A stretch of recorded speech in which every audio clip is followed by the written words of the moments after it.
Okay, James chapter 2, verse by verse tayo, no? Exegesis, maraming mga misconceptions sa James chapter 2 na to. Pero eto, first time the history na exegesis natin siya pag-aaralan. Okay? At ihahalin tulad din natin siya sa contemporary explanation kung ano yung nangyayari ngayon. Sige mga kapatid, panoorin niyo yung vlog ni Did You Know? Siya nag-identified ng parrot. Ayun, bahala na kayo manood. Punta kayo sa kanyang page. I strongly recommend. Kaya mga kapatid, sa totoo lang, dapat pahalagahan natin yung totoo. Di bali na malugi negosyo. Ako naman nalugi rin ako . Oh, di ba natuturo ko ng ICJC, sumikat nga yung Katapusan ng Mundo series na yun eh. Pero puro ICJC sa mga pinagtuturo ko dyan. Oh, inaamin ko na ngayon. Maganda na yung pastor na nagre-repent. Nagsasabi na tayo ng totoo ngayon. So mula nang tututunan ko ang exegesis, nakita ko lahat pala ng mga tinuturo natin puro sablay kahit na nasa Gospel of Grace na tayo. Maraming sablay. Kaya bilang pastor na nakaiintindi nito, ako na unang nagrepent. Sana sumunod na yung ibang pastor sa akin. Sumunod na kayo mga kapatid. Mali na ituro natin eh. Okay. Ginagawa nating requirement, hindi naman requirement. Pag sinabing faith alone lang. Alone, faith alone. Walang may plus. Okay. Okay na. Sige na, masaya na tayo. James chapter 2 tayo. Magbasa na lang tayo ng Bible mga kapatid. So ano ba talaga ang totoong sinasabi ng James chapter 2? Ayon sa context. Okay. Okay, James chapter 2 verse 1, basahin na natin.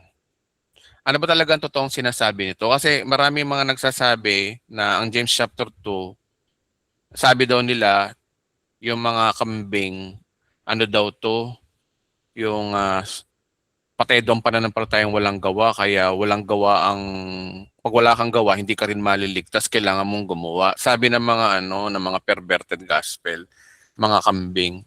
Yung mga parot naman, iba. May declaration daw dito. At tingnan natin kung baka may declaration dito, guys, Tingnan natin, hindi naman tayo masyadong manghuhusga kagad. Tingnan natin kung talaga yung kaligtasan ng tinutukoy dito sa chapter 2 na to. Kasi yung problema, tayo kagad naniniwala kagad, dapat basahin natin isa-isa, verse by verse dapat. Tingnan natin kung ano yung totoong sinasabi dito. Bagamat yung mga tao dito, alam naman nila lahat, alam niyo naman lahat kung ano totoong context nito. So tingnan natin to verse by verse. Okay, verse 1. Mga kapatid ko, bilang mga mananampalataya kay Kristo Jesus, na ating maluwalhating Panginoon, eto kaagad dapat maging pantay-pantay ang tingin ninyo sa lahat ng tao. Post tayo. Ano topic? Ano ang topic ni rito? Ni James? Ito yung topic. Pantay-pantay ang tingin ninyo sa lahat ng tao. Iyan ang kanyang topic. Tingnan natin, type natin. Ayan, malaga na nagta-type tayo eh. Wait lang . So, on James chapter 2, ang topic dito, dapat maging pantay-pantay ang ang tingin sa lahat ng tao. Iyan ang topic ni James dito sa chapter 2. Okay? Kasi, bakit ko sinabing yun ang topic niya? Kapag ang isang sulat, sinimulan sa unang idea, iyon yung laman ng lahat ng content. Diyan pa lang malalaman mo na kung ano talaga yung konteksto sa simula pa lamang. Kagaya ng, 'di ba sa pag nagsusulat tayo, 'di ba? Kasi sulat 'to itong James, 'di ba? Ano muna tayo? Hermeneutics. Ano 'to? Sulat. Anong genre 'to? Sulat ba ito? Ito ba ay history books? Of course not. It is a letter. Kasi sa chapter 1 pa lang nakalagay, mula kay Santiago, alipin ng Diyos at Panginoong Hesukristo, pinapaabot ko ang aking pagbati sa mga hentil ba? Hindi. Sa 12 liping hinirang ng Diyos na nasa iba't ibang bansa. Sino ba yung merong 12 liping hinirang ng Diyos na nasa iba't ibang bansa? Sino ba yun? Oh. Guys, pakisagot nga, Hentil o Hudyo? Magsalita nga po kayo. Hudyo po, Pastor. Hudyo po. Hudyo po. Hudyo, Pastor. Hudyo. Hudyo po, Pastor. Okay. So maliwanag diyan na ang sinusulatan ni Santiago ay mga Hudyo. Hudyong ano? Mga mananampalataya. Okay? So ibig sabihin, ang dealing ni Santiago dito ay hindi pang Hentil, pang Hudyo. Kaya lahat ng mga sasabihin ni Santiago dito ay puro pang Hudyo. Ano bang mga Hudyo? Matitigas ang ulo. Alam naman natin yun. Ang Israel napakatigas ng ulo. Kaya ang tono ng pananalita ni Santiago dito sa kanila, ang dealing nila sa kanila ay pang-tao talaga, pang maging matuwid ka sa mata ng tao. Yung kasi ang ano sa mga Hudyo, hindi kagaya sa ating mga Hentil, spiritual talaga tayo. Agaya ng approach ni Pablo sa atin. Sa atin kasi ay kaligtasan ng Panginoon lagi ang ano sa atin, gospel. Pero sa mga Hudyo, laging good manners and right conducts. Laging GMRC lagi. Laging tungkol sa ethics. Hindi laging banggit sa kanila yung salvation. More on ethics. More on values education. Pakikipagkapwa sa madaling salita. Kaya lahat ng context ng sinusulat ni James dito, dapat natin maintindihan, ang usapan dito ay pang-tao, relasyon sa tao. Kaya kung babasahin nyo, ang pinaka-context, ang tono ni James dito ay regarding sa righteousness of men. Man pala. Yun ang target niya. So yan ang target niya. Okay. Okay, meron na tayong idea. No? Ngayon, basahin na natin yung chapter 2. Kaya pala, ang topic niya, dapat maging pantay-pantay ang tingin ninyo sa lahat ng tao. So dito pa lang, diretsa na agad si James. Ang tunay na pananampalataya kay Kristo ay hindi compatible sa mga favoritism o yung tinatawag na discrimination. Kapag ikaw ay believer pero iba-iba ang trato mo sa tao base sa status, dapat pantay-pantay daw eh. So ang idea rito kapag ikaw ay believer pero iba-iba ang trato mo sa tao base sa status, sa pera, sa itsura. Porque pangit, di mo napapansinin. Ano ba yun?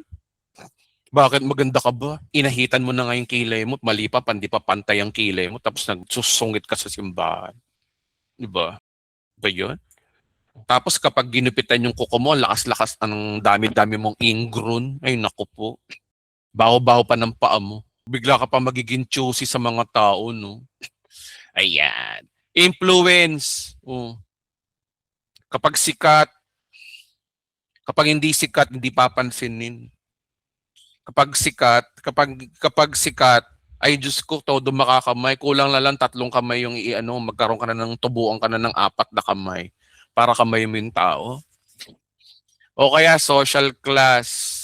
May problema na agad sa puso, agad yung mga ganyan tao, guys. May discrimination na sa simbahan. Ayan. Ang issue kasi dito ay hindi simpleng attitude, mga kapatid. Kundi contradiction ito mismo sa nature ng pananampalataya mo mismo kay Kristo. Yun ang kagad questionin sa'yo. Ano klaseng may pananampalataya ka kaya? Bakit ka ganyan? Hindi pantay-pantay yung trato mo sa tao. Dahil ang Kristo na pinaniniwalaan po kasi natin mga kapatid, tumanggap ng makasalanan, mahirap, rejected at broken na people. Dapat ganun din tayo. Kaya paano ka magiging follower ni Kristo pero namimili ka ng taong tatanggapin mo? Marami ho kasing mga church po ngayon mga kapatid. Kapag influencer, businessman, o kilala, automatic warm and welcome. Pero pag ordinaryong tao, lalo na kung introvert, meron kasing mga taong hindi pala barkada, meron tahimik lang sa simbahan, mga tahimik, mga introvert. Hindi pinapansin. O kaya mga awkward. O kaya meron talagang special child. Pag special child, hindi pinapansin. Guys, huwag kayong ganun, guys, sa simbahan. Dapat tanggapin natin lahat. Porke bakla, tomboy, hindi mo papansinin. Okay. Hindi fit sa culture ng church. Parang hindi belong. Nasa loob mismo ng simbahan, yung tao, pero invisible, hindi pinapansin. O, yan yung tinutukoy ni Santiago. Verse 1 pa lang, dapat daw maging pantay-pantay yung tingin ninyo sa tao. So verse by verse to guys, binibigyan natin to ng pinipiga talaga natin to isa-isa para malaman talaga natin. Tapusin na natin mga misconception dito. Sabi ng mga perverted gospel, ano daw to tungkol sa salvation. Sabi naman ng mga nasa mga parot, ano daw to, declaration daw dito meron. Tingnan natin kung totoo. Verse 2. Kung may pumasok sa inyong kapulungan na isang lalaking may mga singsing na ginto at nakadamit na magara at dumating din doon ng isang mahirap na puro sulsi ng damit at inaasikaso ninyong mabuti ang nakadamit ng magara at sinabi sa kanya, dito kayo maupo. At sinabi naman ninyo sa mahirap, tumayo ka na lang dyan o kaya'y sa sahig ka umupo. Post muna tayo. Post tayo. 2 and 3. So may specific si James mga kapatid. Pinakita niya agad yung dalawang klase ng tao. Isang mayaman at isang mahirap. An example niya. Isulat natin. So yung content ni James, discrimination between rich people versus poor people. Poor sa paningin ng tao. So, ayan yung content na nakita natin kagad. Meron daw dalawang tao kung paano nila tratuhin. Okay? Yung mayaman, obvious yung social status. Yung mahirap, obvious din naman yung kahirapan. Okay? So ang punto po ni James dito, sinusubukan ng puso ng church sa paraan ng pagtingin nila sa tao. Ito to naman nangyayari yun, di ba? Alam nyo, at hanggang ngayon sa nangyayari ito sa panahon natin ngayon, kapag maganda ang damit, mukhang may pera, educated, social, o kaya mukhang church material, asset, ganun datingan no? Mas madaling tanggapin po yan. Yung mga pastor, tuwan-tuwa dyan. Alam niyo yung mga ngiti ng pastor dyan, hanggang likod, kanilang bunganga, no? Kung na lang magkaroon din ng ipin yung likod nila, ngiting kabayo, Diyos ko. Talagang ilalantad ko mga kapatid, ang mga kalokohan sa simbahan ngayon, mga kapatid. Talagang ilalantad ko ngayon to, wala nang makakapigil sa akin. Nagsasabi lang ako ng totoo. Kung ganito ang church nyo, tamaan na kayo, buti nga sa inyo, magbago na kayo. Okay? Ano ba? O kaya, pero kapag simple, yung mga tao, may ikalawang tao naman, pero pag simple, gusgusin, awkward, o mukhang may problematic, may distance kagad, merong ganyan simbahan. Church nyo, yung church nyo, kung ganyan, check nyo. Ano sinasabi nitong ngiting Venom? Ay, sino ba yung Venom? Tingnan natin guys yung Venom. Ang ganda ng illustration ni Princess. Pagbigyan natin si Princess, Venom. Ayan. Kalaban to ni Spider-Man, Venom. Picture. Ayan. Ay, ayan nga. Ngiting Venom nga. Ayan guys, Saan na ba yung Venom? Ayan, yan yung mga pastor, kapag nakakita ng malakas mag-tights, ganyan mga itsura nila, ayan. Ayan, ito pala yan, ito yan, ay, nawala, nawala. Ayan, ngiting Beno. Ay, nako. Okay, so, ganyan yung mga pastor. At pangalawa, isa pa masasabi ko rito, dito lumalabas mga kapatid talaga yung discrimination mga kapatid. Hindi lang sa isip kundi sa actual treatment. Yung mga mayaman binibigyan ng honor eh. Magandang umaga po sa inyo lahat. Mini-welcome po namin si Sister Yolanda Batumbakal. Sorry for the name kung mayroong mga ganitong pangalan na. Welcome na welcome po kayo dito. Okay. God bless po sa ating lahat. Shout out sa mga mayayaman. Mga mayayaman lang siya na shout out. Ay nako. O kaya pinapatayo sa sa pulpito. Kabago-bago lang guys kabago-bago lang pinarada yung sasakyan niyang Montero Sport, naka Montero Sport. Pero yung isang pastor doon tapos naman ng pagpapastor, kaya alam mahirap siya. Walang masyado na iaambag sa church. Ang masakit noon, yung church ang nag-aambag sa kanya. Pero magaling naman magturo. Merong isang sikat na may pumasok. Diyos ko.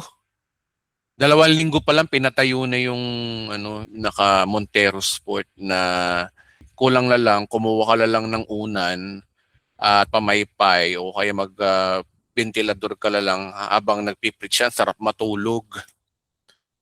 Kasya doon sa pastor na mahirap na ilang taon nang nakakantanod sa sa kanyang pastor na kung kailan patatayo, hindi pinapatayo. Guys, nangyayari yan sa simbahan. Ganyan kakapal na mukha ng mga pastor na yan, sa totoo lang. Kakapal na mukha ng mga ganyan tao, mahilig mag-discriminate. Kasi yung mga yan kasi, hindi naman talaga totoong lingkod ng Diyos yung mga taong yan. Yung mga taong yan, asosasyon lang ang tinayo ng simbahan. Dito galit na galit si James mga kapatid. Noong pa lang, panahon pa lang ni Apostol James, meron ng ganyan talaga sa simbahan. May discrimination. Pero yung mahihirap, binibigyan ng kahiyan. Ang issue kasi dito, hindi po kasi simpleng seating arrangement eh. Yung sinasabi ni rito na maupo ka rito, tumayo ka. Hindi po ang issue diyan yung pag-upo. Kundi ang issue dito, may value system na ang batayan sa social status ng panahon na ito. Meron ng discrimination sa simbahan noon pa. Unang Kristiyano to mga kapatid, meron na talaga. Meron talagang ganyan. Maraming church din ngayon na hindi man literal na pinapausa sa hig. Pero nangyayari yan ramdam mo yung hierarchy. Kapag malaki magbigay, ayan. Kung tighter, ayan. Pasok ka sa banga sa amin. Close sa leader. O kaya kaibigan niya yung leader ng church. Kapag ordinary member, walang pansinan. Kaya maraming mga tao hindi maramdaman ng belongingness sa church. Nasa loob sila pero parang outsider. Merong ganyan, guys. Parang hindi ka belong pagpasok mo pa lang no wala ng pansinan. Diyos ko. Pero worship ng worship, paiyak-iyak, pataas-taas kamay. Tapos hindi namamansin. Ano klaseng mga Kristiyano to, mga peking Kristiyano yata itong mga to dahil sa totoo lang, kung totoong Kristiyano ka, hindi ganyan ang puso mo. Kaya nga sabi ko sa inyo mga kapatid, iba talaga, kapag nakaranas ka talaga ng hirap, iba yung attitude talaga ng mga may hirap, marunong umintindi ng grasya eh. Hindi ko naman sinasabing walang mga mayayaman na. Hindi ko naman nila lahat, guys Huwag niyo akong aawayin. Marami mga mayayaman na matitinurin at marami rin mga mahihirap na walang yarin. Oo. 'Di ba? So, case-to-case basis naman. Okay, James chapter 2 verse 4 na tayo. Nagtatangi na kayo at humahatol ng mali. Ayan na. Ito yung nirebuke na ni James yung mga nagde-discriminate. Hindi naman minamalit ni James ang issue. Hindi niya sinabing small mistake. Ang sabi niya, mali ang judgment nila. Bakit? Dahil ang tingin nila kasi doon sa tao sa panahon ni James mga kapatid ay base sa external appearance, hindi po kasi sa puso eh. Di ba sinabi nga kanina sa verse, kapag may magarang damit, pinapaupo sa tamang upuan. Pero pag mahirap, Diyan ka lang sa tabi o kaya tumayo ka na lang. Merong discrimination. Ito po mga kapatid ang dangerous sa panahon naman natin ngayon. Kapag mas importante yung image ka sa tao, mali na agad ang judgment eh. Kaya minsan yung mga broken people, mga kagaya ng LGBTQ, mga addict, mahihirap, at mga tinapon ng lipunan o socially rejected sa madaling salita, hindi ko makalapit sa church, ayaw mag-church eh. Hindi kasi dahil sa ayaw nila kay Kristo, kundi dahil natatakot sila kasi sa mga judgment ng mga religious people, mga religyoso. Kala mo napakababanal eh, pare-pareho lang naman tayong mga makasalanan, tumanggap lang tayo ng biyaya. Kaya marami mga ganyan, mga praning sa simbahan, maraming ganyan. Lalo na yung mga pag may nasabi, may natapos ka lang. Lalo na kung meron kang guts, may pera ka. Mga ganyan, mga mayayabang. Hindi naman lahat pero pag may mga tao talaga, merong sinabi. Verse 5.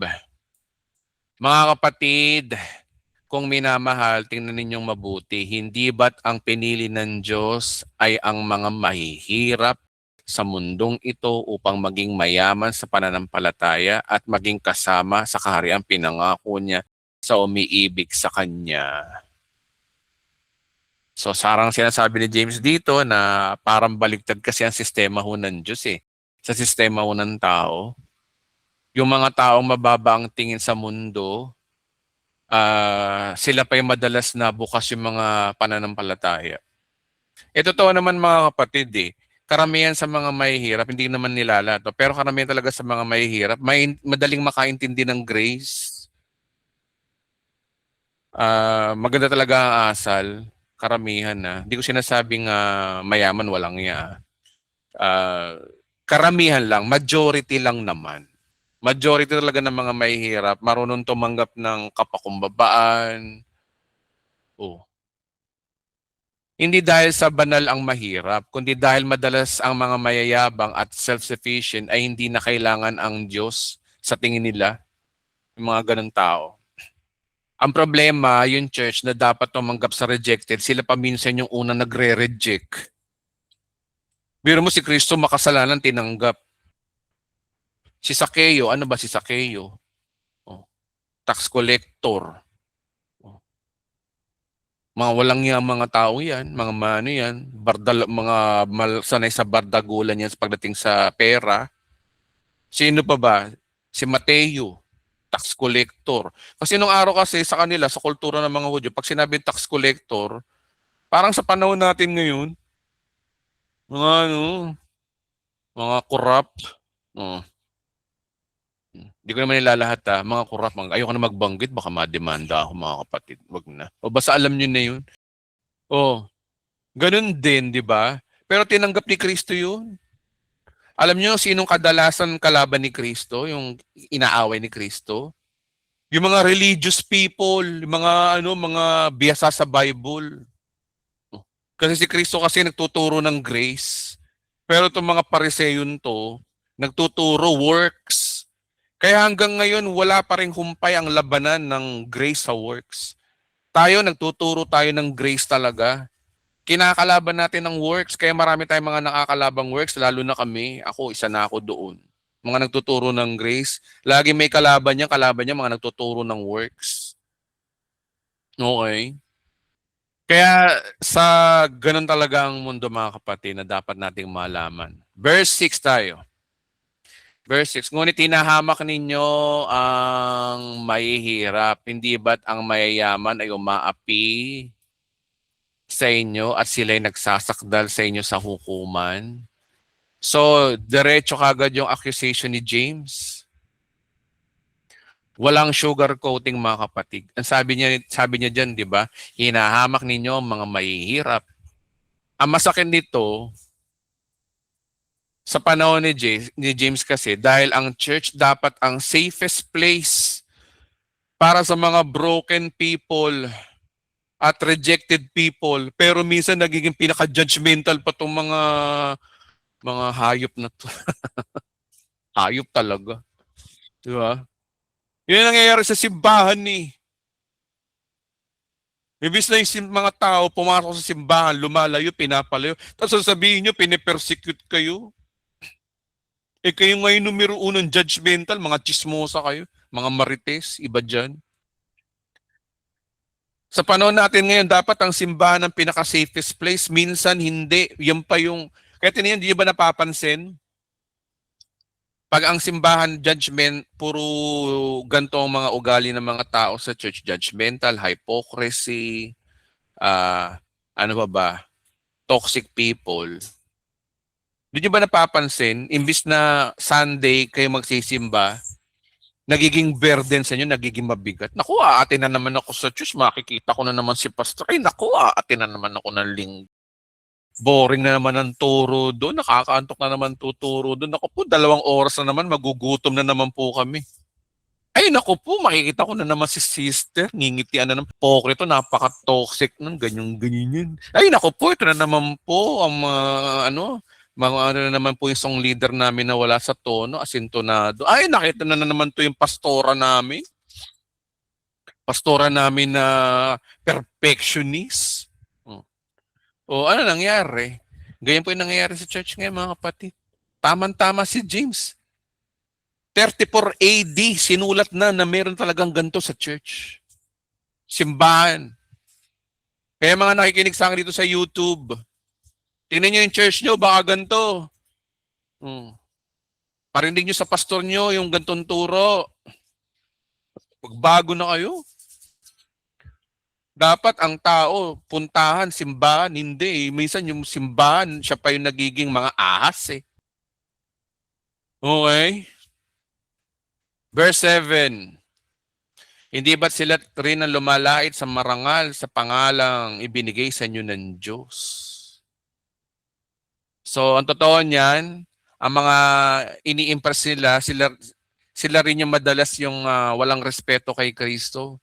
Minsan, handang i-compromise ang church, ang values para lang makuha yung approval ng mga influential people. O tinan mo yung mga iba nasama na sa politika, nangyayari yan.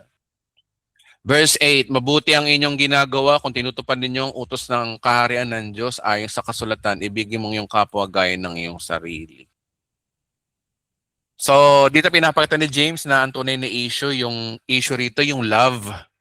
Love ang issue rito. Hindi sapat ang church attendance, ministry, etc. sa panahon na yon. Pero kung wala ka naman pag-ibig sa tao, wala. Huwag na kayo mag-church kung ganyan ang church din lang. Ang tunay na spirituality po kasi nasusukat sa paraan ng pagtrato mo sa kapwa eh. Alam niyo mga kapatid, ang tunay talagang Kristiyano kung paano matratuhin yung kapwa mo. Hindi dahil sa magaling kang magturo.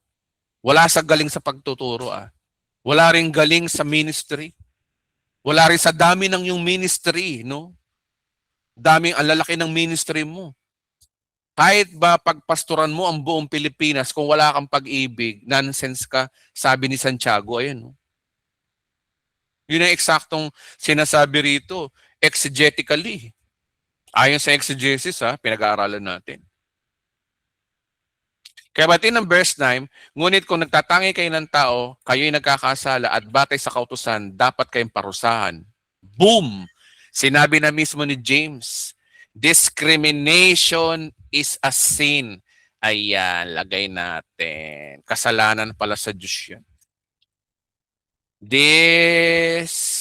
Sabi ni James, discrimination is sin. Ayon sa verse, anong verse yan? Verse 9. Verse 9, no? Ano yung mga natuturo na salvation? Nasaan ang salvation dito? Discrimination ang topic? Wala na. ICJSIS na kayo. Palang kasalanan yon, nagdi-discriminate ka, magsisi na kayo mga kapatid, yung mga sa simbahan, mga nakikinig ngayon.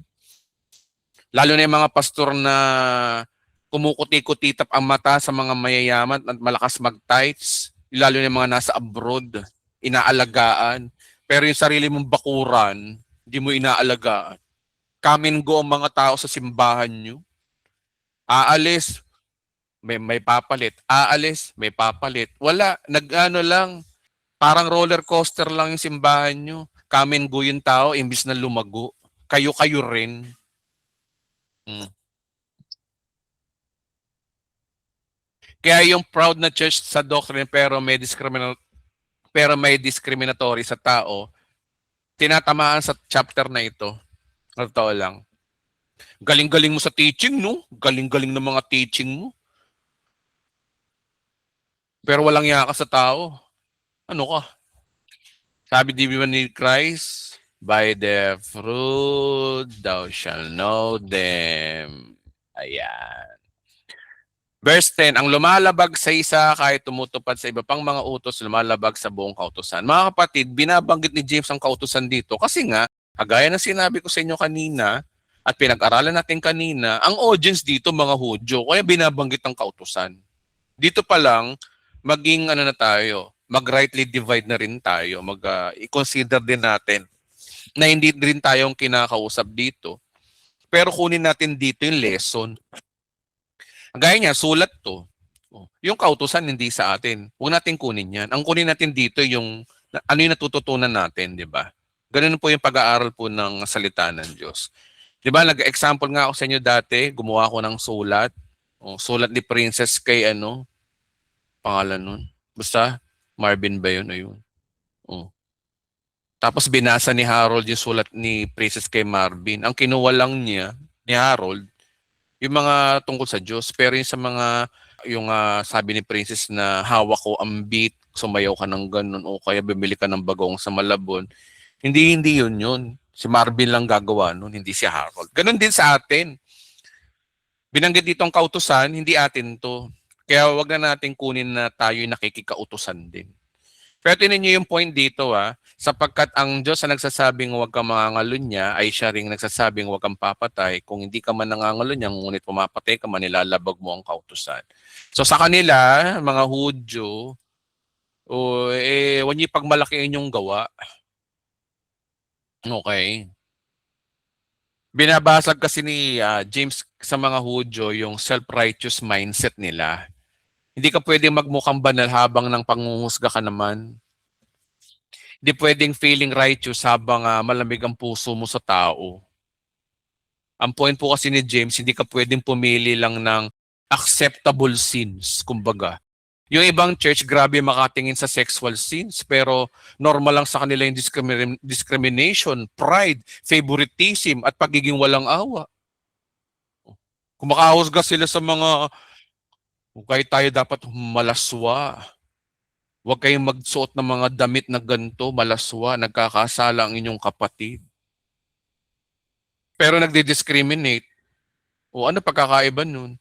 Kaya nga, di ba, lagi ko nga sinasabi rin sa inyo, parang kay James din, ano pagkakaiba ng bakla na nakikipag-sex sa kagaya mong pastor na nanguhusga ka? Ano pagkakaiba mo? Pareho din kasalanan yun. O ganun din sinasabi ni James dito. Sapagkat ang Diyos na nagsasabing huwag kang mangalunya ay siya rin nagsasabing huwag kang papatay. O parang sa modern sa panahon natin, sapagkat ang Diyos na nagsasabing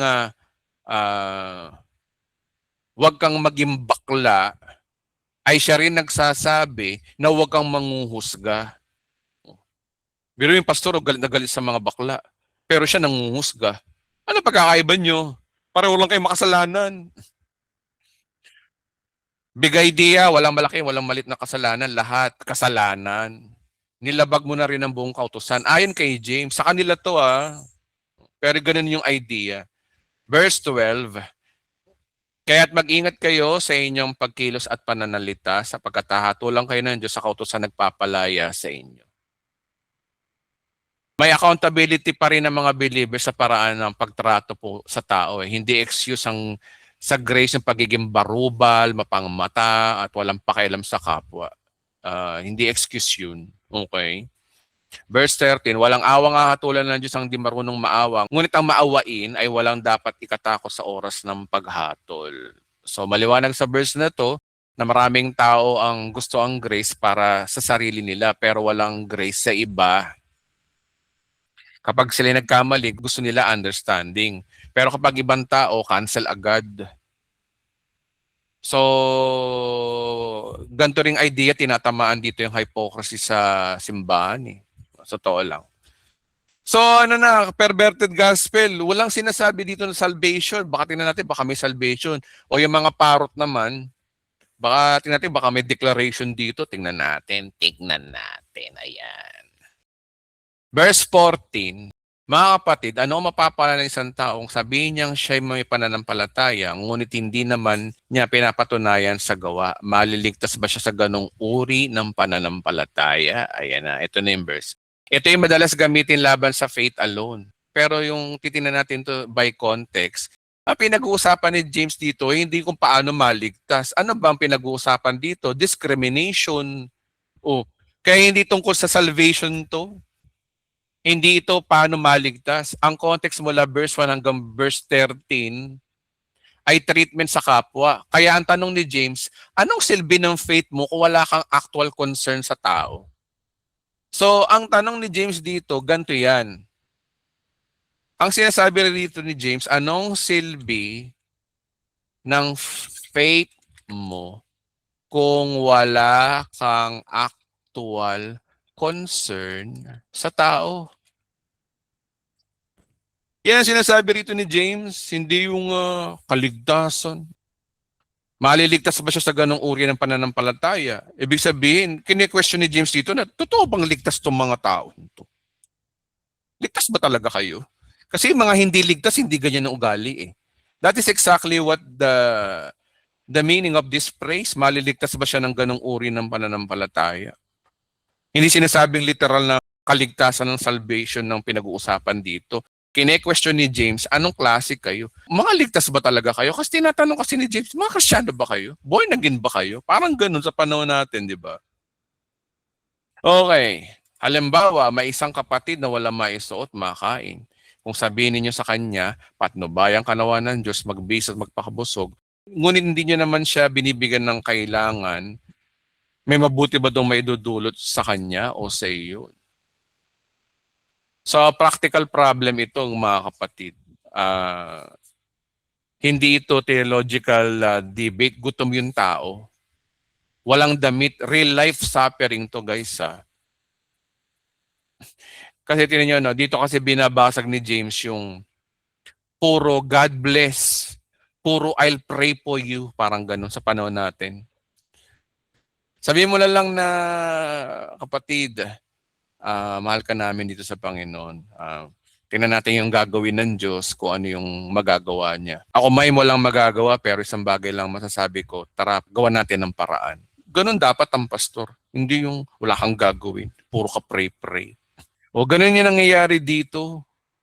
Kaya nga sabi niya, magbihis ka at magpakabusog, ngunit hindi mo naman binibigay yung kanyang pangangailangan. Meron na palang ganito sa simbahan. Gayon din naman, kaya ito yung conclusion ni James, gayon din naman patay ang pananampalatayang walang kalakip na gawa. Kahit ba sabihin mong pinagmamalaki mo na matindi ang faith mo kay Jesus, sa mata ng tao, patay ka pa rin. Yun ang ibig sabihin ni James. Kasi ang topic dito, mata ng tao. Dapat talaga itong mga verses na tinatanggal na to eh. Itong mga ganto. Dapat kasi dito basahin ng buong context talaga. Kasi nami-miscalculate ng iba pag may verse. Kaya yung kagaya nila Eli Soriano na dampot verse, mga cherry picking verse, ayan nadadaya dito eh. Ngunit may nagsasabi, may pananampalataya ka at may gawa naman ako. Ipakita mo sa akin ng yung pananampalatayang walang kasamang gawa at papapakita ko naman sa iyo aking pananampalataya sa magitan na aking gawa. So ang issue rito ay hindi po yung gawa, kundi yung pananampalataya. Pakita mo sa akin yung pananampalatayang walang gawa. At ipapakita ko naman sa iyo yung pananampalataya may ginagawa. Okay? So ang issue rito mga kapatid, yung faith. Hindi yung works. Mali-intindi kasi nila eh. Kasi nga, ang topic kasi dito, genuine ba talaga ang faith mo? Parang ganito yun eh. Kristiyano ka ba talaga? Ba't hindi ko makita yung ugali mo? Ba't ganyan ugali mo? Parang hindi ka Kristiyano. Kasi sa mata ng Diyos, syempre Kristiyano ka. Kaya nga lang, ang pinag-uusapan kasi dito, sa mata ng tao, parang hindi ka Kristiyano. Ganun lang yung mga kapatid. Of course, we are forgiven forever sa mata ng Diyos kahit pangit ang ugali mo. Pero sa mata ng tao, pangit talaga ang ugali mo, nakakahiya talaga. Verse 19, sumasampalataya ka ba na ang Diyos ay isa, hindi ba? Mabuti yan. Ang demonyo may sumasampalataya rin at nanginginig pa. So hindi ibig sabihin nito na ang faith alone is false. Ang point dito, kahit demons, alam ang fact tungkol sa Diyos. Pero walang pag-ibig, walang obedience, walang mercy. Empty profession, tinatamaan ho dito mga kapatid. Ang demonyo kasi naniniwala siya sa Diyos. Pero hindi niya kayang gumawa. Wala ka rin pagkakaiba sa demonyo. Yung demonyo naniniwala rin eh. May pananampalataya rin eh.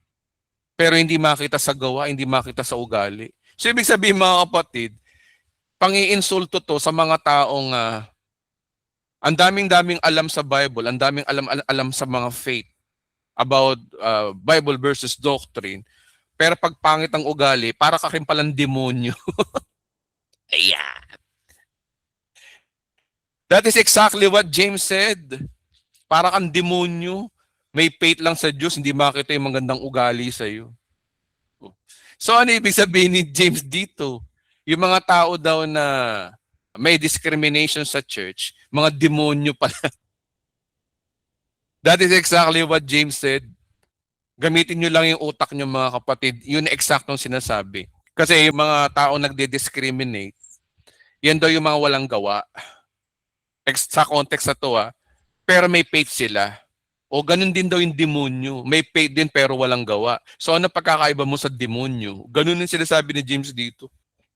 Verse 20, sa kangangalais mo bang patunayan ko sa iyo na walang kabulan ng pananampalatayang walang kasamang gawa? Okay.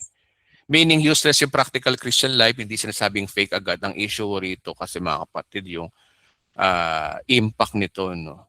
Okay, next. Bilisan na natin mga kapatid. Ang ating amang si Abraham, kinalugdan ng Diyos dahil sa kanyang gawa. Nang iniyandog niya sa dambana ang anak na si Isaac, hindi ba? Dito may makikita mong magkalakip ang kanyang pananampalataya at mga gawa at laging ganap sa kanya ang pananampalataya dahil sa kanyang gawa. Sa mata ng tao, si Abraham ay naging matuwid nang kanyang inaalay ang kanyang anak sa dambana, yung si Isaac. Ito yung eksaktong sinasabi. So in example ni James, na tinan niyo itong si Abraham, bukod sa may faith siya, may gawa pa siya. Parang sinasabi rito ni James, gayahin niyo si Abraham, yung ama natin, tayong mga Hudyo. Gayahin niyo si amang Abraham. Nananampalataya sa Diyos, ligtas siya. Tapos yung gawa niya sa tao, kalugod-lugod sa tao. Tanong nga, resulta po ng faith. Yes, resulta ng faith. Okay. Kasi meron kasi mga taong may faith lang, walang resulta eh. Pero tandaan po mga kapatid, yung resulta hindi yun ang makakapagligtas ha. Yung faith kasi yun ang makakapagligtas sa iyo sa mata ng Diyos. Okay ka na sa Diyos. Pero yung resulta, hinahanap ng tao yan. Naintindihan mo natin mga kapatid? Huwag tayo mako-confuse dito ha. Ulitin ko. Hintiyan natin. Ang faith sa Lord, yung works, dapat makita sa tao. Nagigets niyo mga kapatid? Huwag kayong malilito dyan ha. Pag faith sa Lord, you are saved. Of course, you are saved. Salvation to. Work sa tao, dito naman, righteous ka sa mata ng tao. Sa tao Yung faith sa Lord, ito yung madalas na sinasabi ni Apostol Paul. Okay? Si James naman, ito mga kapatid, dapat maintindihan nyo to. Si James naman, ito yung kanya. So, ang kine-question ni James dito, yung work sa tao. Alam ni James na natutunan na nila ang faith, they are saved. Kaya minsan, tinatanong tuloy ni James, mga ligtas ba talaga kayo? Kasi yung mga ligtas na tao, may works. Okay? Kaninong pananaw yun sa mata ng tao? Pero sa Lord, iba. If you have faith with Jesus Christ, you are saved. Ligtas ka na muna. Ang works kasi para ma-prove sa tao. Tama si kapatid na princess. Guys, huwag kayo malilito dyan O yung mga nakikinig po sa YouTube, huwag po kayo malilito. Pag faith sa Lord, pag work sa tao. Kapag ang works, inadress mo sa Diyos, sablay ka. Kahit kailan hindi tatanggapin ng Diyos ang works mo dahil sablay ka, dahil makasalanan ka. Sinner ka. Okay?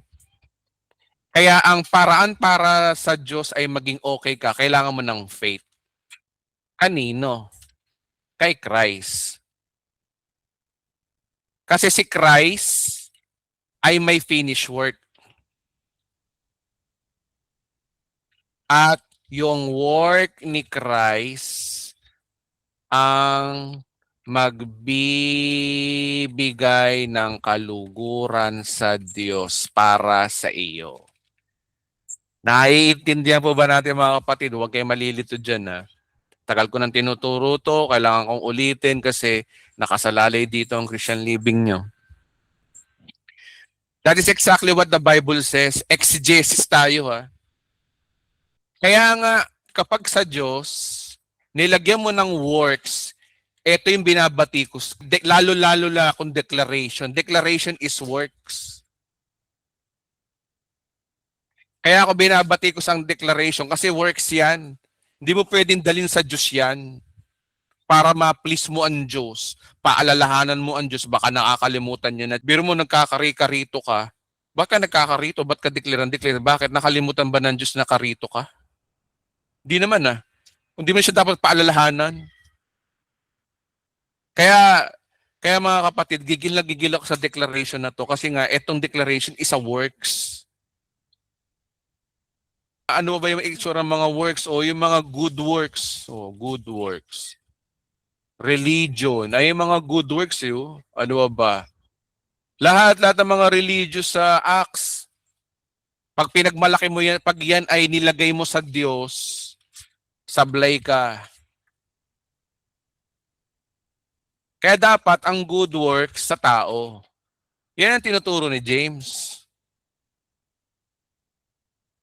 Okay? Kaya nga dapat no works. No. Yung words is works pa rin yun. Kahit salita mo, lahat yan works. Kaya nga no works eh. Para maging pure grace. Purong biyaya talaga. Dapat faith alone. Walang plus. Walang faith plus confession. Walang faith plus declaration. Walang faith plus expression. Lahat faith alone, alone, alone, alone, alone. Di mo pwedeng ipagmalaki sa Diyos yung declaration mo. Pastor, nagde-declare ako para paalalanan ng sarili mo eh. Bakit mo papaalalanan ng sarili mo? Bakit? Meron ka bang sakit sa pag-iisip? Alam niyo mga kapatid, yung mga taong kinakausap yung sarili, delikado yan. Oh, delikado yan. Pag kinakausap mo sarili mo. Baka daling ka, damputin ka lang sa kanila ng mental hospital. Ayan. Sige, kausapin niyo pa sarili niyo. So, saan tayo babagsak? Trust. Okay? Tiwala tayo. Ba't ba tayo napunta sa topic na yan? Okay na. Basta walang pagkakaiba to ha.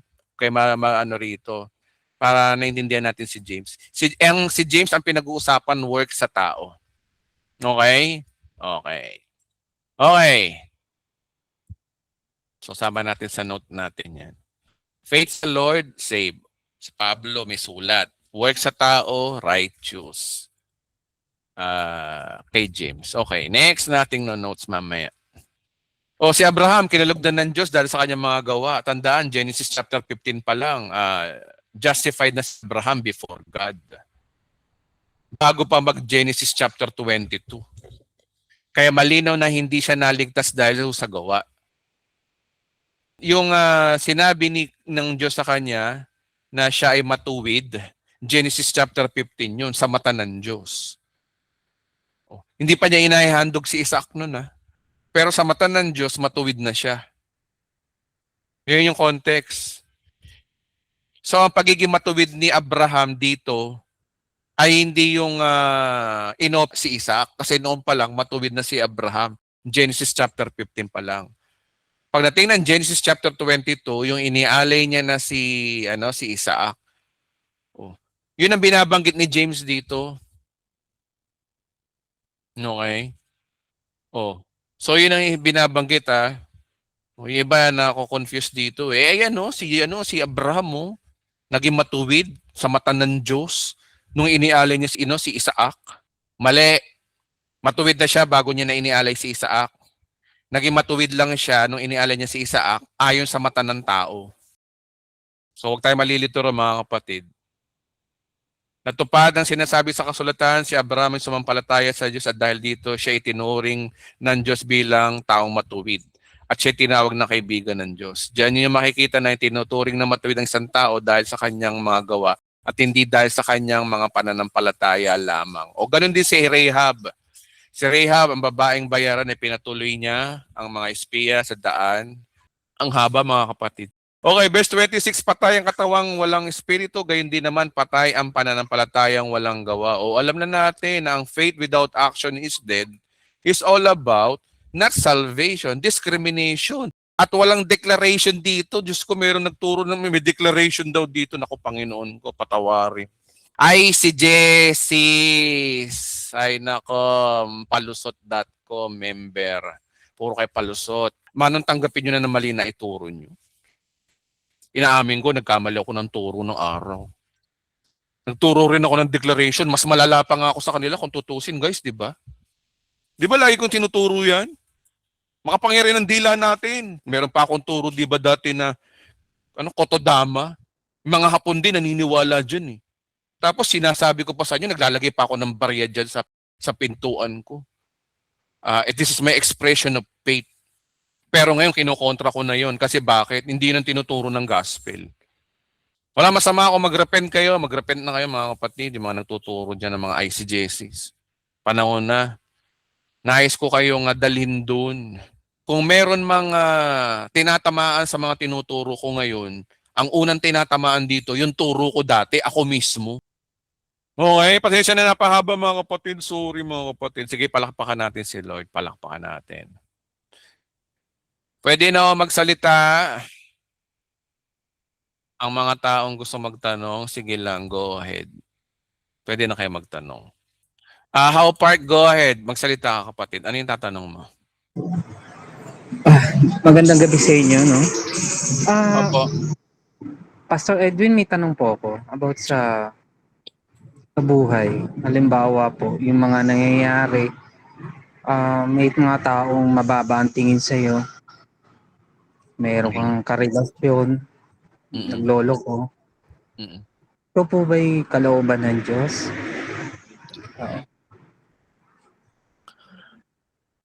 Ano po yung ibig sabihin nyo pong naglolo ko? Ano po yun? Pa-expand. I mean po yung meron siyang iba. Ano po? Ayun lang. Wala na pong iba. So, ang tanong mo doon kapatid, kung kalooban ba ng Diyos yun? Opo, yun lang po. Yung mga nangyayari. Of course, hindi kalooban ng Diyos yun. Of course. Ayaw ng Diyos na magulong buhay. Pero may pahintulot pa rin niya. Yun ang sagot naman doon. Bakit pinahintulutan? Para sa ikabubuti mo rin yun. Kasi kapag nalampasan mo yun, nakita mo yung mga bagay na consequences sa mga decisions natin, ang mangyayari niyan, matututo ka. Pag natuto ka, ikaw bubuti mo yun. At ang maganda nito, 2 birds in 1 stone. Hindi ka lang natuto. Darating ang oras kapag nangaral ka, may papangaral mo yung mga natutunan mo. Buhay na buhay yun sa mga tao nakikinig. Marami magbe-benefit. Kaya ano pa rin ang bunga, ikaw bubuti mo pa rin. Yun nga lang, medyo mahirap yung ganong sitwasyon. Yun lang. Masasabi ko kapatid. At ayon sa Biblia. Okay po, Pastor Edwin. Okay na. Salamat Okay po. Okay. Salamat po. Salamat po. Thank you po. Alam niyo mga kapatid, matalino ang Diyos eh. Maaring may mali kang desisyon ngayon. Oo, mali talaga yan. Halimbawa, may asawa ka. Tapos, nangaliwa ka. Eh, mali talaga yun sa mata ng tao. Sa mata ng tao, isang kataksilan yun. Sa batas, kasalanan yun. Sabihin na natin talaga, out of hell, talagang hell talaga yung ginawa mo. Pero ang tanong, bakit pinahintulutan ng Diyos? Kasi, maraming bagay kang matututunan sa pagkakamali mong yun. Pag nagkamali ka, matututo kang wag nang ulitin. Makikita mo yung mga consequences, yung mga hirap na pinagdaanan mo. Okay? Pero good thing, ang Diyos ay matalino, ginamit din ng Diyos yung ganong pagkakamali mo para para maituwid ka.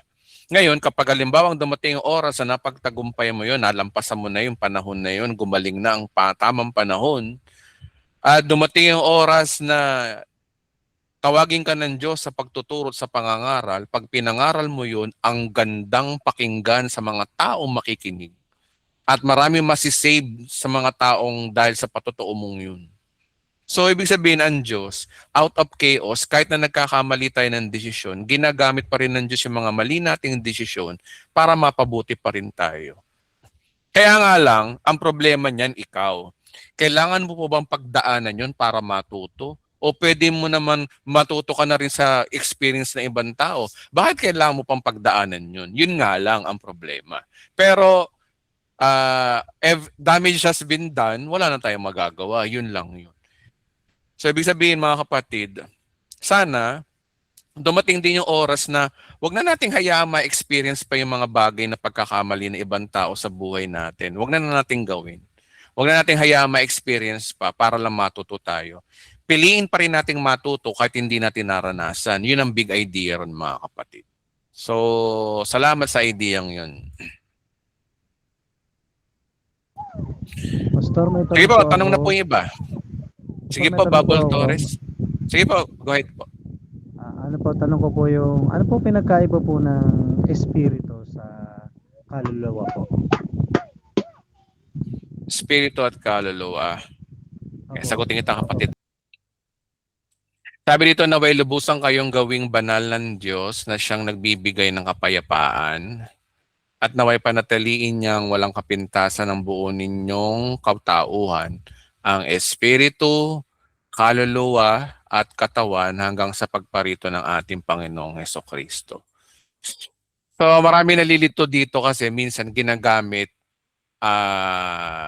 interchangeably sa Bible pero may distinction din ang ibang mga passages. Yung kaluluwa at espiritu, laging nagagamit yan minsan. Pag sinabing kaluluwa, espiritu rin yun. Kapag sinabing espiritu, kaluluwa rin yun.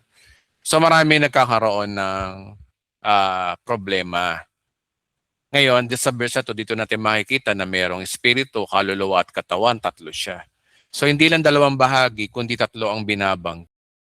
At kung babasahin po natin to sa Hebreo chapter 4, verse 12, no? Sabi rito, ang salita ng Diyos ay buhay at mabisa, mas matalas kaysa sa alinman tabak na sa magkabilay talim. Ito'y tumatagos maging sa kaibuturan ng kaluluwa at espiritu. So magkaiba nga sila. At mga kasukasuan at buto at mga nakakaalam ng mga iniisip at binabalak ng tao. So masyadong metaphor to, no? Pero himay-himay natin. Ibig sabihin magkaiba nga sila, kung pareho lang, bakit paghihiwalayin daw? So ibig sabihin, magkaiba nga sila. So ano ang espiritu? Ang espiritu po kasi ay bahagi mo na connected sa Diyos. Ito yung tinatawag na God's consciousness. Yung conscious ka sa Diyos eh. Dati kasi ang tao walang ganun. Pero dahil nabuhay ang espiritu mo, sumula nung naborn again ka, ito yung connected sa Diyos. Ito yung connection sa spiritual realm. At dito nangyayari yung ating spiritual life. Ano ba yung mga spiritual life? Yung mga bagay na tungkol nga sa Diyos. Ito na lang guys, para mas madali. Kapag tungkol sa Diyos, kapag tungkol sa consciousness mo sa Diyos, yun ang espiritu natin. Kaya nga sabi sa John chapter 4 verse 24, God is a spirit. Kaya ang worship at relationship sa Diyos ay may kinalaman sa Spirit. Okay? Noong unbeliever po kasi tayo, spiritual dead ka ayon sa Bible. Kapag na-born again, dito uli nabubuhay uli yung Espiritu. Bakit? Saan sa Bible yun? Ephesians chapter 2, verse 1. Sabi rito, nung unay patay kayo dahil sa inyong pagsuway sa mga kasalanan. Dahil sa kasalanan, namamatay ang Espiritu. Ano ba ibig sabihin ng namamatay ang Espiritu? Okay, gawin natin itong mas malinaw. Dahil ang Espiritu ay, ang ibig sabihin niyan ay na may relasyon ka sa Diyos. Di ba? May relasyon ka sa Diyos. Ganito lang yan. Kapag nabuhay ang Espiritu, ibig sabihin nun, may relasyon ka sa Diyos. Okay, ganun lang yun. May exact communication ka sa Diyos. Dati di ba wala naman tayong ganun? Nung unbeliever tayo, di ba wala tayong pakialam sa Diyos? Pag nga pinag-uusapan ng Diyos, nakukornean tayo. Minsan binapabago natin ang topic, di ba? Ayaw natin pag-usapan ng Diyos. Pero nung naborn again ka, nabuhay ang Espiritu mo. Ibig sabihin, nabuhay yung relasyon mo sa Diyos. Di nyo ba napapansin? Interesado na kayong pag-usapan ng Diyos. Nagba-Bible study na kayo. Katunayan, yung mga naandito mga tao, yung mga 82 people nandito mga tao, bakit kayo naandito? Kasi buhay na ang Espiritu nyo. Ibig sabihin nun, conscious na kayo sa Diyos. Meron na kayong conscious sa Diyos na dati wala. Dati naman wala kayong pakialam sa Diyos. Ngayon meron na kayong pakialam sa Diyos. O ganito na lang para mas malinaw. Pag sinabing Espiritu, ito yung meron ka ng pakialam sa Diyos. Dati wala kang pakialam sa Diyos. Ganun lang yon. Okay? Para malinaw. Okay, ganito yan Sinabing Espiritu, may pakialam ka sa Diyos. Kaya pag patay ang Espiritu mo, wala kang pakialam sa Diyos. Okay. So ano naman yung tinatawag na kaluluwa? Ang kaluluwa, ayon sa Psalms, no? Sa sinulat ni David, meron tayong tinatawag na mind, emotion at will. Ito yung ikaw mismo. Yung, di ba, pag nag-iisip tayo, bahagi yun ng soul. Kapag nasasaktan tayo, nalulungkot, natutuwa, nagde-decide, bahagi yun ng mind, will, and emotion po natin. Kaya nga, di ba, sabi ni Haring David sa Psalms chapter 42, verse 11, sabi niya, Psalms 42. Guys, gusto ko magturo ng mahaba. Guys, pasensya na kayo. Kasi gusto ko kasi sagutin to ng maayos. Okay? Kung magtuturo ka lang, edi lubusin mo na. Psalm chapter 42, verse 11, ang linaw. Sabi rito, no? Bakit ako nalulungkot? Bakit ako nagdaramdam? Sa Diyos ako nagtitiwala. Teka muna, doon tayo sa King James para malinaw. So why art thou cast down, O my soul? And why art thou disquieted within me? Hope thou in God, for I shall yet pray. Ano ba naman tong English na to? Ang hirap naman. Ayusin ko. Wait lang. Why are you downcast, O my soul? Meron pang kantang ganito, di ba dati? Nung bata ako, narinig ko tayo. Why you cast down, O my soul? Put your hope in God. May gantong kanta. So why are you downcast, O my soul? So simpleng-simple lang talaga na pag sinabing emotion or inner thoughts, ang context nun ay soul. Why so I disturb with me? Put your hope in God. So yung involve ang emotion, yun daw yung soul. Okay? Kaya yung isip, salita at gawa mo, yan ikaw. So ang tawag dyan, ito yung pakialam mo sa sarili mo. So yung kaluluwa, pakialam mo sa sarili mo. May pakialam ka sa sarili mo. Ang tao, kadalasan, nabuhay tayo, di ba, na puro sarili lang natin nung wala tayong Diyos. Pero na nabuhay ang Espiritu mo, meron ka ng pakialam sa Diyos. Kaya dalawa na ngayon ang nasa isip mo. Bukod sa may pakialam ka na sa sarili mo, may pakialam ka na rin sa Diyos. At minsan inuuna mo ang Diyos kaysa sa sarili mo. Yun yung tunay na born again. Pero pag ito patay, at kaluluwa lang, may pakialam sa sarili mo. Di ba napapansin nyo ng mga unbeliever pa tayo, puro sarili lang natin iintindi natin. Wala tayong pakialam sa Diyos.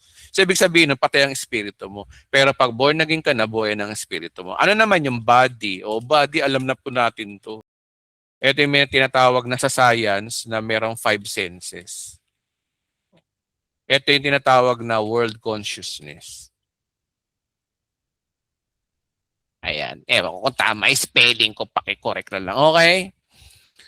So, pwede kang spiritually alive pero emotionally broken sa soul. Kaya may mga Christians na saved nga pero depressed, traumatized. Hindi ibig sabihin na wala silang spiritual life. Ang struggle kasi minsan kasi dito, so nasa soul. Kaya real talk, marami mga church na lahat spiritualized. Kapag depressed, kulang ang faith mo, hindi nila naiintindihan ng soul ang aspect ng tao. Okay? So, yun ang pagkakaiba ng kapatid. Mahaba na yata nasagot ko. Nasagot ko po ba yung tanong mo, kapatid? Opo, Pastor, maraming salamat po. Okay, maraming salamat din. 9:41 p.m. Pwede na magtanong po yung iba. Pastor Edwin, salamat sa inyong paliwanag. Okay.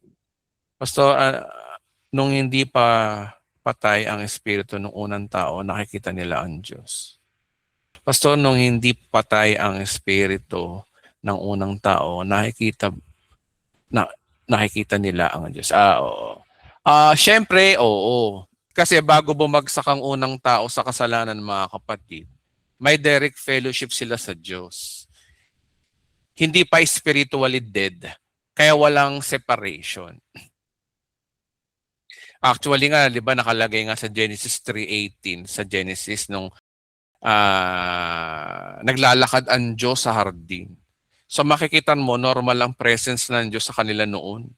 Walang takot, walang tinatago, hindi sila nahihiya bago pumasok sa kasalanan ng tao. Pero nung nagkasala si Adan, di ba sabi ng Diyos, sa araw na ikaw ay kumain nito at tiyak na mamamatay ka, sabi ng Diyos sa kanila. So hindi siya namatay physically agad, pero spiritually may nangyari, nagkaroon ng separation. Kaya pagkatapos sa pagkakasala, nagtago sila, natakot sila, nahiya sila. Bakit? Kasi nalaman nila na mali pala yung nakahubot-hubad sila. Nagkaroon sila ng mali siya. Bakit? Kasi di ba ang kinain kasi nila, pagkakaalam o yung bunga ng pagkakaalam ng mabuti at masama. Kaya yun ang nangyari sa kanila. Nagkaroon sila din ng tawag na intimidation. Yung dating open ng fellowship, nasira. Kaya nung hindi pa spiritually dead ang tao, may direct communion sa Diyos. Walang barrier kasi ng kasalanan kasi wala silang guilt. Pero tandaan po natin, hindi ibig sabihin fully nakita nila yung buong glory ng Diyos face to face. Hindi ganun, hindi po literal. Gaya ng naitanong ni kapatid. Kasi sa Old Testament, may limitation pa rin ang manifestation ng Diyos. Pero malinaw, may open fellowship sila bago sila magkasala. Yun po yung sinasabi mo ng Biblia, kapatid, sa ayon sa tanong mo. Pastor, pag namatay kasama ang Espiritu. Guys, huwag nyo nga gawing parang elemento yung Espiritu. Yung mga napapanood nyo sa pelikula, na yung Espiritu ay transparent na ikaw. Guys, huwag ganun. Hindi ganun ang tinuturo ng Biblia. Pag sinabing Espiritu, ito ay bahagi lang iyong pagkatao. Bahagi ng ikaw. Okay? Yung mga napapanood nyo sa pelikula na humihiwalay yung kaluluwa tapos umiilaw-ilaw. Guys, hindi ganun ang espiritu at kaluluwa ang binabanggit ng Bible, guys. Hindi ganun. Walang ganun. Niloloko tayo ng pelikula. Kaya yung mga tanong nyo, no, minsan tinakagay nung tatanong nito. Minsan, Pastor, iniisip kung gaano ka. May tanong nito. Pastor, pag namatay ba kasama ang espiritu? Kapag namatay ka, of course, yung espiritu mo at kaluluwa, yung ikaw mismo, pupunta ka ng langit. Kung sa langit ka mapupunta ka ng impyerno, dun ka. Ganun lang yun, yung ikaw mismo. Pero wala kang katawan lupa nun. Okay? Magkakaroon ka lang ng katawan lupa kapag binuhay ka maguli. Dalawa lang yan, sa first resurrection o sa second resurrection. Sa first resurrection, ligtas ka. Sa second resurrection, yari ka, punta ka na impyerno. Ayon sa Revelation. Okay, okay, malilito doon mga kapatid. Salamat po. Next tanong, Pastor. Hindi pa patay ang espiritu ng unang tao na nakikita nila ang Diyos. Ano po ang espiritu natin ay iisa na sa espiritu ng Romans po iyon. Naalala ko lang po na pare-pares lang po. Pare-pares lang po. Sana? Pare-pares lang.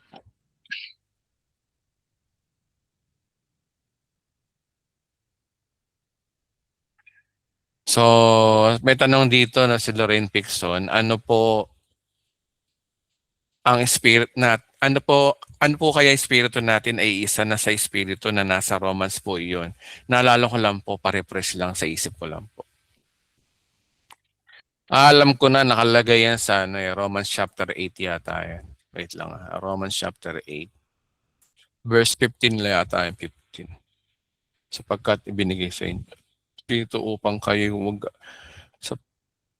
ang lahat ng pinapatnubayan ng Diyos ay mga anak ng Diyos sapagkat ang hindi ibinigay sa inyo ng Diyos ang Espiritu upang kayo gawing mga alipin na mamumuhay sa takot. Sa halip, binigay sa inyo yung Espiritu kayo gawing anak ng Diyos. Kaya may nakakatawag kayo sa Kanya ng Ama ko. Okay, so ibig sabihin may distinction pa rin Holy Spirit at saka human spirit. Dalawa yan Holy Spirit at human spirit. Hindi sila literally nagiging isang personalidad o isang identity. Kasi hindi tayo naging Diyos. Okay? Ang ibig sabihin, may union, may pagkakaisa, metaphor. Parang ganito lang yan. Sinabi ni Christ, ako at Ama ay iisa. Hindi po nangangahulugan noon na siya rin yung Ama. Hindi po literal. Metaphor lang po yung sinasabi rito. Yung sinasabi ni Kristo na ako at Ama ay iisa, ibig sabihin nagkakaisa sila. So, ganun din dito. Okay? Hindi sila literal na nagiging iisa ng personality o identity. Kaya hindi tayo nagiging Diyos, hindi naman ganun. Sabi nga sa 1 Corinthians, chapter 6, verse 17. Sabi rito, ang nakikipag-isa sa Panginoon ay nagiging kaisa niya sa Espiritu. So, yun lang ang binabanggit. Again, hindi ibig sabihin na naging Diyos tayo o mawalan tayo ng sariling identity. Ang point ni Pablo, we are united, connected, tsaka fellowship kay Kristo. Parang guys, marriage language minsan sa Bible na mag-asawa ay tinatawag na iisa. One, pero ibig sabihin, iisang hindi ibig sabihin na nagiging personality. Kami ni Kaisel, mag-asawa kami, iisa kami, pero magkaiba kami. Hindi ako yung Kaisel, hindi rin siya yung Edwin. Okay? Hindi yun, magkaiba kami. Iba ako, iba siya. Pero iisa kami, o sa metaphor. Kaya yung born again na believer, spiritually united kay Christ, may buhay na sa spirit, buhay ang kanyang espiritu mga kapatid. Kasi may communion na sila sa Holy Spirit. Yun yung sinasabi ng tanong kanina. So nasagot ko na po yung tanong na yan. Maraming salamat. May tanong lang ba regarding po sa patay? Di ba may namatay ng tao sa spirit niya diretso sa Panginoon? Bakit po sa rapture kasama ang mga patay mara-rapture? Pakiclear po. So ganito po yung mga kapatid, Kapag namatay ang believer, ang spirit niya ay nasa present na ng Panginoon. Basahin natin to sa 2 Corinthians. Alam mo na sa 2 Corinthians. 2 Corinthians chapter 5 verse 8. Malakas ang loob nating iwan ng katawang ito ng ating tinatahan upang manirahan sa piling ng Panginoon. Ibig sabihin, hiwalay muna ang katawan at spirit. Yung physical body po ay naiwan po kasi sa lupa, pero ang believer po, tayo po, kasama na ng Panginoon, spiritually. Pero hindi pa doon nagtatapos po ang istorya, mga kapatid. Kasi sa rapture o sa resurrection, hindi lang spirit ang usapan, kundi pati ang katawan. Di ba? Sabi nga sa Timoteo, di ba? Yung rapture verse. 1 Timothy chapter 4 verse 16, di ba? Sabi rito,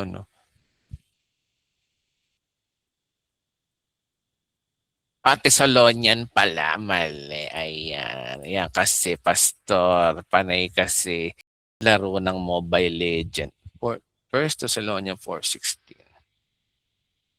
Sa araw na iyon, kasabay ng utos ng Arkanghel, ang tunog ng trumpeta ng Diyos bababa. Ang mga namatay sa mga sampalataya kay Kristo ay bubuhayin muna. Pagkatapos tayo mga patay, matitira, titipunin sa alapap kasama mga binuhay upang salubungin ng Panginoon sa impapawid. Sa gayon, makapiling natin siya magpakailanman. So ano yung babangon? Yung katawan. Tayo. Yung katawan ng believer. Hindi mananatiling corrupt forever. I-resurrect ito at gagawing glorified body. Kagaya ng sinasabi sa 1 Corinthians chapter 15. Kaya sa rapture, mga kapatid, yung spirit ng believer kasama na ni Lord. Tapos, ikukuha ulit ng glorified body. Ganun na eksaktong mangyayari. At yung mga buhay pang mga believers, babaguhin din agad ang katawan nila. Kaya hindi po, mga kapatid, contradiction po yun. Hindi ibig sabihin na wala pa si Lord yung namatay. Hindi. Kasama na ng Panginoon tayo. Pero hinihintay pa rin natin yung resurrection ng katawan. Kaya nga, ang idea dyan, sa rapture, bababa rin tayo mula sa langit. Tapos saka tayo magkakaroon ng glorified body. Tapos susunod, kaya nga nauna yung mga namatay. Okay? Kaya nga nauna yung mga namatay kasi galing din sila ng langit. Bubuhayin yung mga namatay. Wala namang sinabi dun sa Bible na bubuka yung mga nicho. Wala namang ganun. Bubuhayin lang yung mga namatay. Tapos, ang ira-rapture yung mga buhay. Kasi nasa lupa sila. Kaya sila iaangat. So, ibig sabihin, magkakaroon ng resurrection sa langit. Oh. Magkakaroon lang ng glorified body. Kasama na ni Lord yun. Kaya tama po yung idea pong ganun. Kaya po, Pastor, okay lang na makakremate pala. May bagong body naman ipapalit. Oo naman. Meron akong ganyang worship leader dati. Hindi ko, bakit nyo pinakremate yan? Naku, paano sa araw ng rapture? Diyos ko, pinoproblemado mo yung may nakremate. Wala bang imposible sa Diyos para mabuo ka uli? Okay. Yan ang problema eh. Yung worship leader namin dati, minsan kulang sa aral, kaya okay. Kaya sabi ni Princess dito, kaya yung churches sa chapter 1, 2, and 3 ay mensahe sa mga believers na makahanda sa future events. Tama. Kasi yun yung sinasabi ng context. Pero bigyan ko kayo ng idea. Basahin nga natin Revelation chapter 4. Eto guys, exegesis tayo. Exegesis. Walang eisegesis. Basahin ko to. Pagkatapos nito, masaksihan ang mga bagay nito, may nakita ko sa langit na isang bukas na pinto. At muli kong narinig ang tinig na parang tunog ng isang trompeta na ang sabi sa akin, umakyat ka rito. At ipapakita ko sa iyo kung ano mga mangyayari pagkatapos. At ako'y agad na napuspos ng kapangyarihan ng Espiritu at nakita ko sa langit ang isang trono na isang nakaupo doon. Ang tanong, sagutin nyo nga ako mga kapatid, kayo sumagot Sino ang ni-rapture dito? Si Apostol Juan o ang church? Si Juan. Si Juan. po. Sige, sagot pa kayo mga kapatid.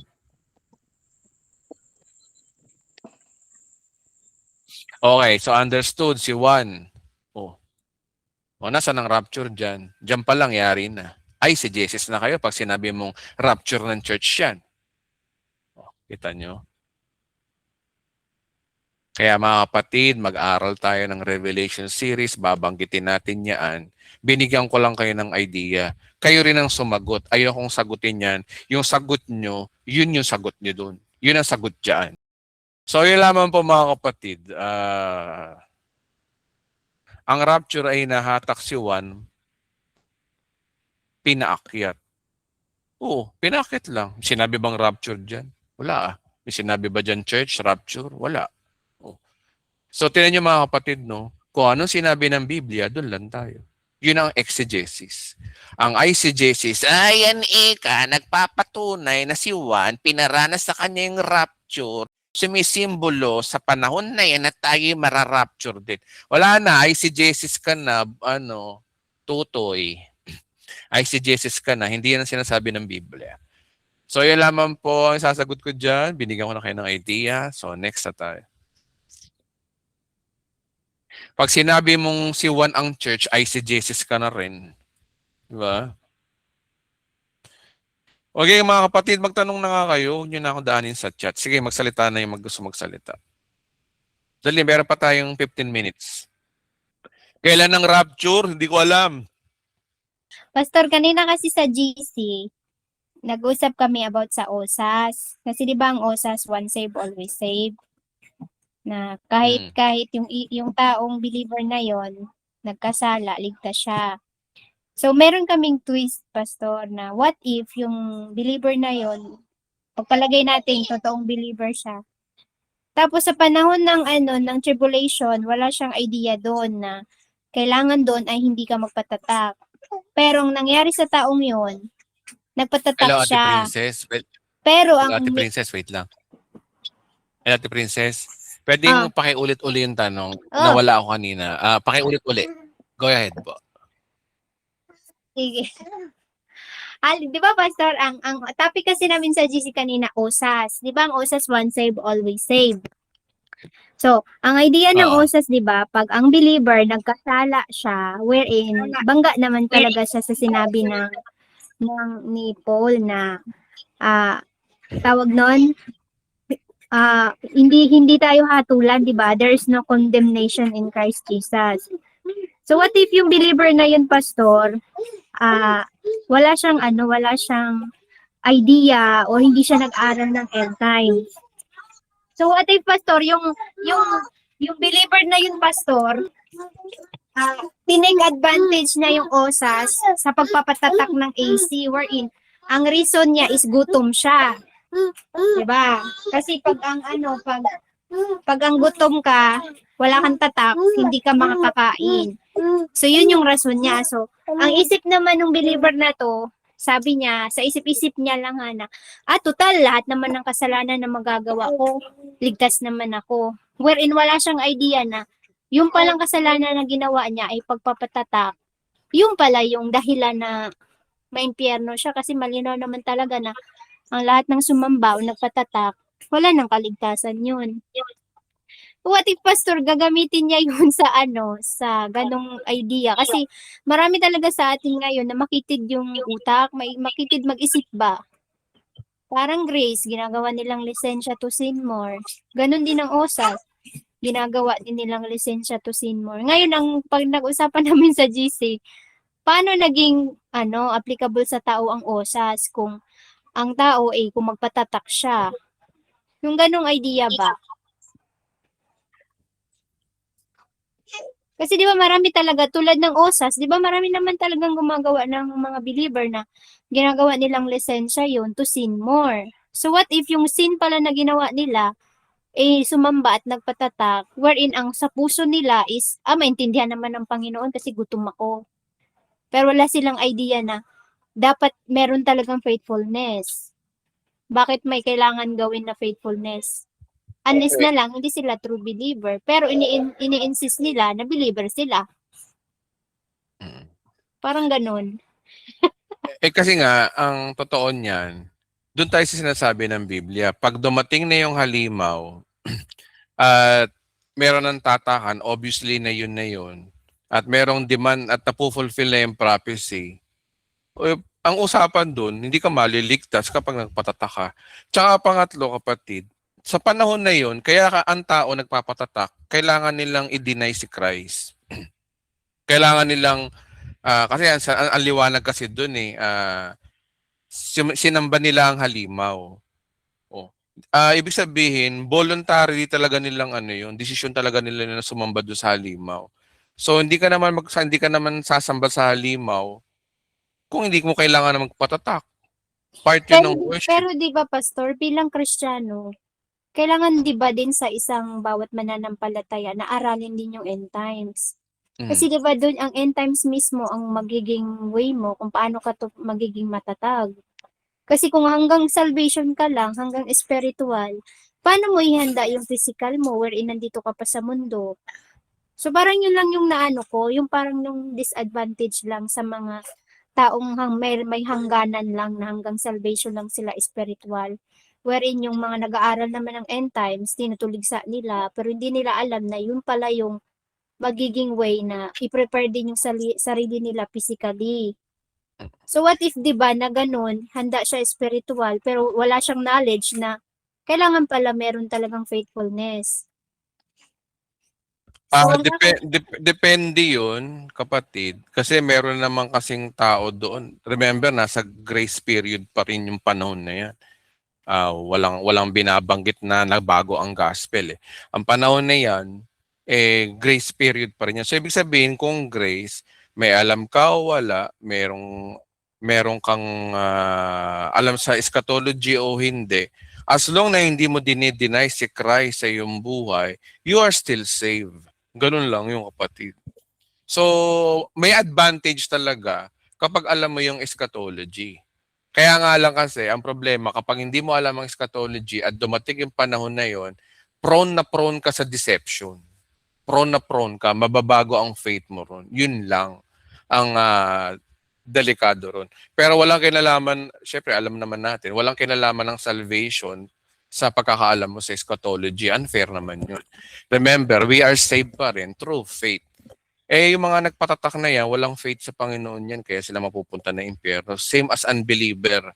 Kapag wala kang pananampalataya sa gawa ni Kristo, you are still go to hell. Pareho din sila. Kaya nasabi rin ng Bible yan na kahit parurusahan ng Diyos, yung mga taong nagpatatak sa halimaw, sumamba sa halimaw. Tsaka sinasambi ron, sumamba sa halimaw eh. Hindi lang naman kasi iba ang iba kasi, pag hindi ka naniniwala sa OSAS, parang tinatag na nila yun na ang OSAS is salvation. Hindi naman nila na ang OSAS is siya, learning, di ba? Information ng mga believers. Pero marami kasing talagang ginagamit yan na, pag di ka naniwala sa OSAS, di ka maligtas. Hindi nila alam na ang kaligtasan is by faith pa rin. Pero ang good thing lang talaga, Pastor, yung yung believer, good thing sa kanya kung kinuha na siya bago mag-tribulation. 'Di ba? Kasi kung nandiyan siya sa tribulation, tapos, yun nga, hindi nga siya aware sa ganyan, na ang iniisip kasi, halimbawa, ang iniisip ng tao na, sige lang, kasi di ba may narinig din akong preacher na sabi niya, ang mga nag-aaral daw kung sino si Antikristo ay sila daw yung mga maiiwan. Sila daw yung perverted ang pinaniniwalaan. So parang tumaas naman yung kilay ko na ganun ba? Hindi ba karapatan ng tao na alamin kung sino? So, parang ganun, may discrimination agad na, yung mga nagtuturo, nag-aaral kung sino si Antikristo, sila yung maiiwan yung mga yung ganun. So parang parang may level na agad sila. So, hindi nila alam na mahalaga yun. Sino ba yung mga yun? Drop name mo nga. Wag na. Wag na, uy. Sige, madedemanda ka. Baka. Madedemanda ka, tandaan mo yan. Tapos ipopost ko pa to, lalo, patay ka. Baka sabihan ka niyan, maghihimas-rihas ka. Yung ganun, Pastor, na mahalaga naman, both nga mahalaga kasi nga spiritual salvation, preparation. May physical preparation din. Bakit yung ginagawa bang intense physical yun? Yun lang naman, Pastor. Wala namang works sa sa pag hindi mo pagtanggap ng tatak eh. True. Wala namang works dun eh. Bagay ng faith yun. Doon nga kami sa GC kasi nga maraming nagtatanong na hindi naman kasi lahat nakakaintindi ng OSAS. Parang grace din naman ng OSAS eh. Ginawan lang nila ng words na OSAS. Pero ang grace, ganun din naman Bakit? Napatunayan naman natin, exegesis, OSAS is biblical. Napatunayan na natin yan. Yung mga magpatatak, sila talaga yung hindi tunay. Hindi tunay na mananampalataya. Kasi ang tunay mananampalataya, hindi yan bibitaw. Kakapit yan hanggang for better, for worse, ma'am. Parang mag-asawa, di ba? Pag nagkinasal, for better, for worse. Till death do us apart. Till death do us part. Ganun na yun, automatic. Alam Ayan. mo, for better lang. For worse, iwanan mo na. Nagkasakit na. Hmm. Yun lang naman, Pastor. Sige, sige. Salamat kapatid. Salamat sa sharing kapatid. Thank you, Tama. Pastor. Salamat po. 10:10 p.m. Tanong pa tayo. Isang speculation po. Sa ibang speculation po, wrath of God ay iba ang tribulation pero galit Antikristo which is divine.